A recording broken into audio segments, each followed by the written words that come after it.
Ladies and gentlemen, you are watching yet another episode of Lima Shenanigans of 1977. And it's Tuesday night, and you know what that means. It's time for the NXT Event Center. And here's the man that will bring you all that has happened on NXT, Eric M. Lima. Thank you very much, Mr. Announcer, sir. Well, hello there, everyone. Welcome to yet another episode of Lima Shenanigans of 1977. This is episode 1237 of the show. We got a lot of ground to cover here as far as NXT is concerned. You talk about the road to Stand Deliver has hit a major roadblock. That's right, because next week is Roadblock. We have huge news coming out of that event as well. It's just totally insane, but we lots of big things have happened tonight. About 21 minutes ago. So I'll explain. First of all, Ilya Dragunov decided to kick off NXT. He calls out Carmelo Hayes. Carmelo Hayes comes out, but he's got his own security force with him. And he says, hey,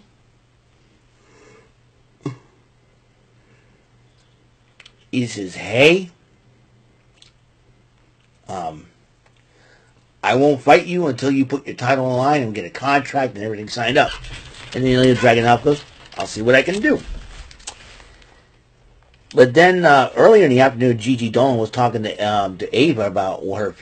So how can I make my future for NXT? And Ava goes, well, why don't we talk about it in my office? Okay, we'll talk. Jada Parker was right there, asked Ava the same question, and said, you know what, you two can go at it tonight. And so Jada Parker goes, fine, we'll do that.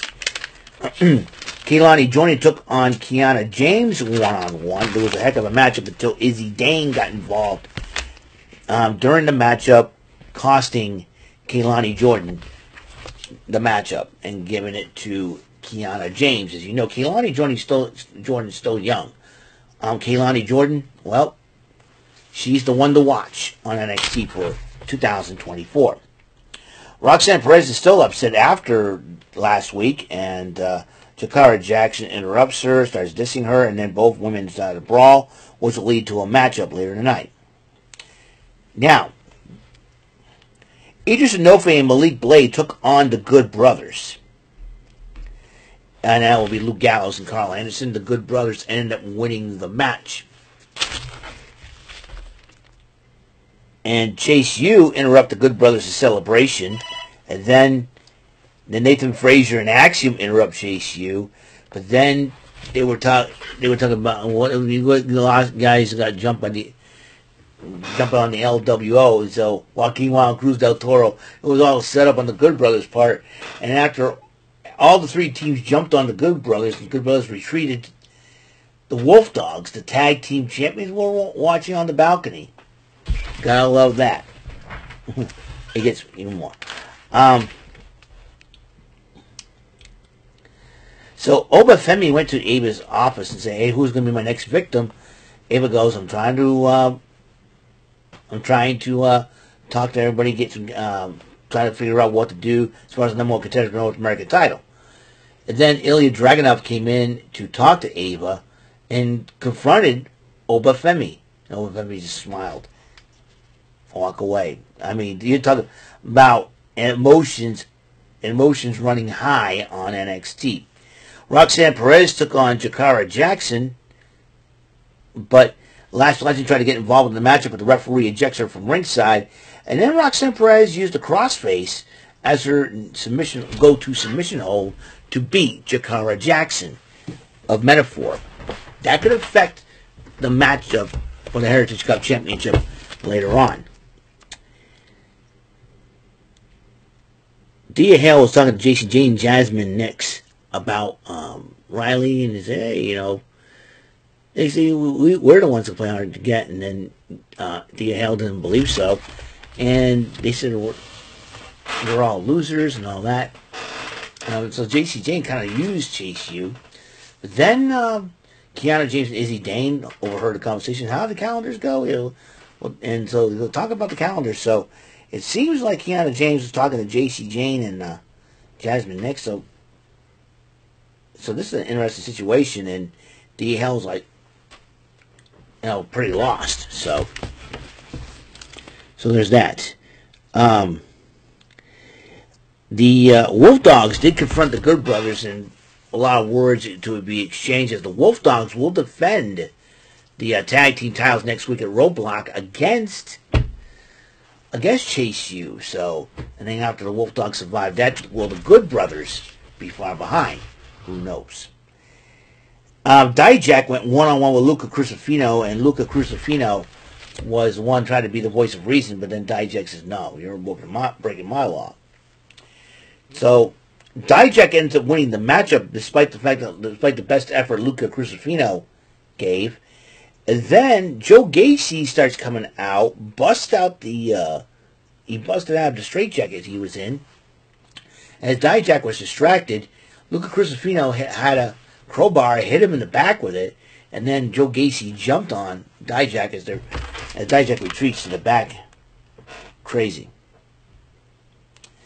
But then, while Dijak and Gacy both brawl, Tony D'Angelo tells Stacks, you see that? Go get him. And it seems like they're recruiting Luca Crucifino to be part of the family, or to be family's lawyer. Who knows for sure. Kelly Kincaid interviewed Noam Dar and Oro Mensah, and he says, well, I don't care which member it is. I don't care if it's Charlie in the Chocolate Factory, which is hilarious. And I'm referring to Charlie Dempsey. And then Lyra Valkyria addresses Shotzi, telling her to get well, and gave respect and credit. Gave credit to Lash Legends, as she deserves her flowers because she showed up and showed out. But then the biggest shock was, Tatum Paxley was a woman of her word. So Tatum, come on out here. Tatum Paxley comes out from the crowd, gets in the ring, and says, I talked to Ava, and it'll be you and me teaming up, and we'll be challenging the Kabuki Warriors for the WWE Women's Tag Team Championship next week at Roadblock. That means Roadblock next week. The Kabuki Warriors going up again. I think Asuka's returned to NXT. The last time she was on NXT, she defeated Roxanne Perez. I don't remember the last time Kairi Sane was on NXT, probably 2019 or 2018. I think it was 2018. So we're talking 6 years ago that Kairi Sane appeared on NXT programming. And this will be the first time in 6 years Kairi Sane is making her return to NXT. How crazy is that? But then Ridge Holland interrupts the ladies and says, I got to address what's going on with me. So as he was doing that, lights went out and there was a huge message, the truth, something about the truth. But then, all of a sudden, a hooded figure blindsides Ridge Holland with a chair. And then the hooded figure removed his mask, removed his hood. Ladies and gentlemen, Shawn Spears is back in NXT. He was known as Ty Dillinger, but now this time he is back in NXT as Shawn Spears. That is correct. Shawn Spears, a.k.a. Ty Dillinger, is back on NXT. Those messages, I did not see that coming. I heard rumors that he was coming back to the WWE, but holy mackerel. But also there's bigger news. Not only Shawn Spears back in NXT, guess who's coming to the WWE? Tama Tonga. I just got word on Twitter, a.k.a. X.com, that Tama Tonga has signed on with the WWE. Let's see, AJ Styles, Finn Balor, and the Good Brothers are there. That could be the number one reason why Tama Tonga has decided to go to the WWE. This is going to be interesting, to say the least. This is a huge deal, man. That's a huge deal. So, and Brooks Jensen, as Boba Femi was walking out in the parking lot, Brooks Jensen goes, hey, you looking for a partner? I'll be your guy. He says, you sure about this? And Brooks Jensen wanted to prove himself. So, Kelly Kincaid interviewed Hayes, and Hayes says, no contract, no mellow. Von Wagner versus Lexis King. And this matchup was a heck of a fight. And then Von Wagner accidentally knocked into Mr. Stone. Mr. Stone got upset. Lexis King was distracted. Von Wagner did pick up the victory over Lexis King, but Lexis King, being the sore loser that he was, attacked both Wagner and Mr. Stone after the matchup. And they had a Kabuki Warriors montage, and Valkyria and Paxley were kind of looking at the montage and said, so we have to face, we'll win, and hopefully we'll win the belts. And they were talking about being excited about Valkyria being a double champion and Ariana. But then Jada Parker interrupts them and said, hey, I want to kick Gigi Dolan's butt. But then Ariana Grace says, we should not be fighting. I don't know who's a lot more dumber, her or her dad, man. I'll tell you one thing. She makes her dad look like an MIT student. Ariana, that's what NXT wrestling is all about. It's about to fight. It's about to fight down the ring. Okay, we should do talking. Ariana, you're in the WWE, sister. Get used to it, man. But then Dijak was seen arguing with Ava, but Joe Gacy was stalking Dijak behind the camera, and then they both still went at it, and Ava's trying to tell him to stop. That leads to an Asylum match next week on Roadblock between Dijak and Joe Gacy. Question is, was an Asylum match? We'll have to find. I'm gonna have to find that out.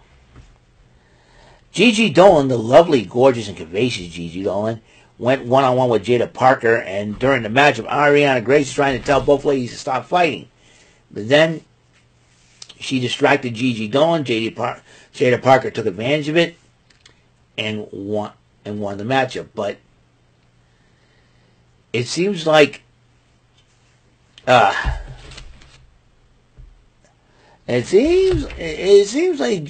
Gigi Dolan got royally screwed by Ariana Grace, and Ariana Grace is gonna pay for what she cost Gigi the matchup.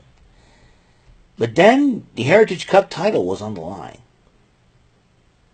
and Noam Dar versus a member of No Quarter Catch Crew. The catch clause is you never know which one will be facing, and then it will be Charlie Dempsey to challenge Noam Dar for the Heritage Cup Championship. And you know how this works: 6 3-minute rounds, 20-second timeout between each round. Once it's a match, it's 2 out of 3 falls. Once the fall occurs, the round ends. The match automatically ends on disqualification or knockout. Whoever has had the most falls wins, and when it's a tie, the champ retains. So,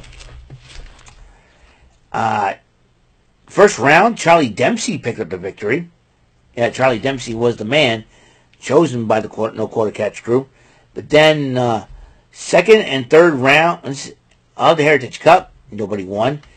Noam Dar tied it up in the 4th round, and finally, ladies and gentlemen, and new NXT Heritage Cup champion, Charlie Dempsey. That's right, Dempsey picked up the second pin in the 5th round, and that's where we're standing at right now.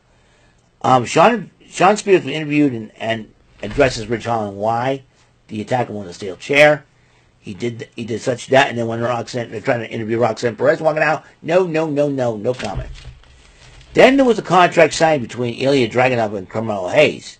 But Tony D'Angelo interrupts the proceedings, and listen, this whole NXT title between you, Mello, and Trick has gone too far, gone too long. About time I put a wrinkle in this. He says, I'll tell you what, if you agree, Ilya, and Eva agrees, I'll face Carmelo Hayes next week in a #1 contenders match. Whoever wins faces Dragunov at Stand Deliver. And then Dragunov goes, you know what, why not? And do us a favor, whoop that Mello. Mello was not very happy about it. So it will be Hayes versus D'Angelo for #1 contender spot.